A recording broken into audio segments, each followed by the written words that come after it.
এই ভিডিওটা দেখেন, খুবই জরুরি একটা ভিডিও, তারপরে বলছি।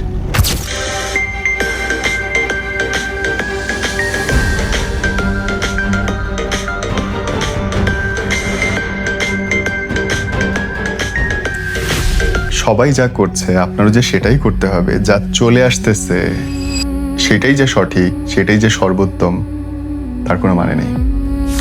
এক সময়ে বাংলাদেশের 99% ছেলে বিবিএতে ভর্তি হতো, তার আগে 99% ছেলে সিএসসিতে ভর্তি হতো, কম্পিউটার সায়েন্স। তার আগে 99% ছেলে লতে ভর্তি হতো, তার আগে ইংরেজিতে ভর্তি হতো। এখন কোন সাবজেক্টে হইতেছে? বা এখন সবাই মনে করছে ডাক্তার হওয়াটাই দুনিয়ার 1 নাম্বার কাজ, ইঞ্জিনিয়ার না হইতে পারলে জীবন শেষ। তাই তো অন্য সবাই যা করছে তাই যে সঠিক আপনার জন্যও, তাহা প্রমাণিত নয় বন্ধু। আপনার জীবন আপনার, আপনার ধরন আপনার, আপনার ভালো লাগা এবং যোগ্যতাও আপনার মতো করে নির্ধারণ হবে। অন্যের সাথে মিলায়ে আপনি ডুবতে যান না, যেটা ভালো লাগে, ভালো পারেন সেটাই করেন।